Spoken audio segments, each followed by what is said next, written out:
ওম অখণ্ড সংহিতা বা শ্রী শ্রী স্বামী স্বরূপানন্দ পরমহংসদেবের উপদেশ বাণী, তৃতীয় খণ্ড। প্রাণাহুতির অর্থ। শ্রী শ্রী বাবামণি বলিলেন, অন্তর্যাগের অবলম্বন নাম, কিন্তু উপকরণ শ্বাস ও প্রশ্বাস। শ্বাস ও প্রশ্বাসকে ভগবানের নামে আহুতি দেওয়াই প্রাণাহুতি। প্রথম সাধনকালে মনের বিক্ষিপ্ততা থেকে আত্মরক্ষার সুবিধার জন্য নির্দিষ্ট সময়ে নিরালা বসে অভ্যাসই উত্তম। কিন্তু কিছুদিন পরে এমনি ক্ষমতা আপনি জন্মে যাবে যে পঞ্চেন্দ্রিয় নিজ নিজ কর্তব্যে ব্রতী রইলেও মনের ধ্যান ভঙ্গ হবে না। সে শ্বাস প্রশ্বাসে আর নামে লেগেই থাকবে। প্রাণাহুতির যজ্ঞকুণ্ড। তৎপরে শ্রী শ্রী বাবামণি বলিলেন, প্রাণাহুতির যজ্ঞকুণ্ড হচ্ছে ভ্রূমধ্য। শ্বাস প্রশ্বাসের ইন্ধন দিয়ে এই যজ্ঞকুণ্ডে জ্যোতির্ময় ব্রহ্মাগ্নি প্রজ্বলিত করতে হয়। কিন্তু একদিনে তো আর আগুন জ্বলে না। ভ্রূমধ্যে মনঃসন্নিবেশনের চেষ্টা চালাতে চালাতে আস্তে আস্তে আপনি মন সেখানে স্থির হয় এবং চকমকির ঘর্ষণে যেমন আগুন জ্বলে সকল অন্ধকার দূর করে, তেমনি আগুন বিনা চকমকিতে জ্বলে উঠে অনন্ত জ্ঞান রাজ্যের সিংহদুয়ার সাধকের জন্য খুলে দেয়।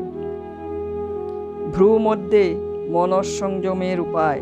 শ্রী শ্রী বাবামণি বলিলেন, শ্বাস প্রশ্বাসের নাম করা আর ভ্রূমধ্যে মন রাখা, এ দুটি কাজই অভ্যাস সাপেক্ষ, সামর্থ্য সাপেক্ষ।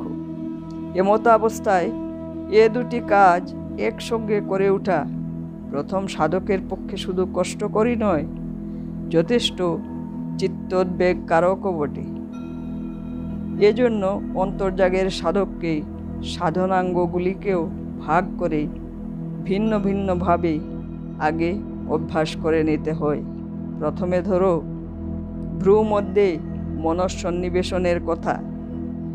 ভ্রূদ্বয়ের মাঝখানে মন স্থির করার সহায়তার জন্য অনেকেই চন্দন বা কর্পূরের ফুটা দেন। তাতে ভ্রূ মধ্যবর্তী চর্মে এক প্রকার মৃদু স্পন্দন অনুভূত হয়। ফলে বারংবার বহির্বিচারী মন ভ্রূমধ্যে ফিরে ফিরে যায়।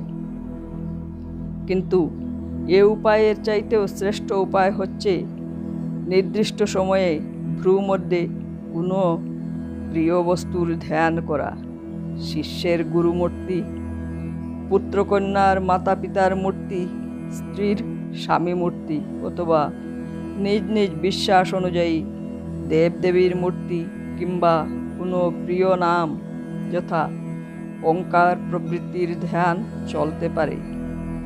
এইভাবে কতিপয় দিবস আগ্রহ সহকারে ধ্যান অভ্যাস করলে সহজেই মন সর্বাভীষ্ট প্রপূরক পরম দেবতা, এই কথাটি শতবার, সহস্রবার, লক্ষবার, কোটিবার মুখস্থ করতে হবে।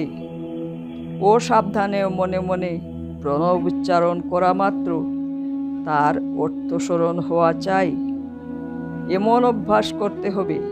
নিদ্রিত অবস্থাতেও স্বপ্নেও যদি প্রণব মনে পড়ে, তবু যেন তার অর্থটুকু সঙ্গে সঙ্গে মনে জাগে, এমন সুতীব্র অভ্যাস চাই। শ্বাস প্রশ্বাসের সাধনা। শ্রী শ্রী বাবামণি বলিলেন, তারপরে এলো শ্বাস প্রশ্বাসের কথা। তারও সাধনা করতে হয়। কাজ করবে স্বাভাবিক শ্বাস প্রশ্বাসে। শ্বাসবায়ুকে বিন্দুমাত্র উৎপীড়িত না করে, বিন্দুমাত্র জোর জবরদস্তি না খাটিয়ে, স্বভাবের বসে সে যেমন আসে যেমন যায় তার সাথে সাথে নাম করে যাবে।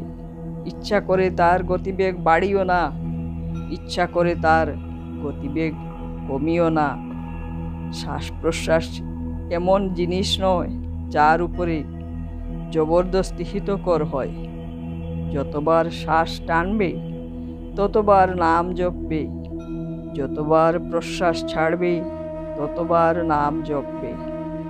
একটি শ্বাসকে বা একটি প্রশ্বাসকে বৃথা যেতে দিও না।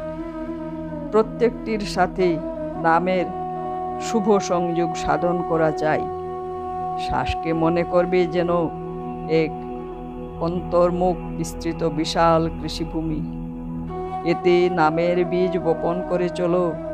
প্রশ্বাসকে মনে করবে বহির্মুখ বিস্তৃত অপর এক কৃষিভূমি। এতেও নামের বীজ বপন করে যাও। পরিণামে তার প্রেমময় ফসল একদিন পাবে, প্রাণ ভরে পাবে, মন ভরে পাবে।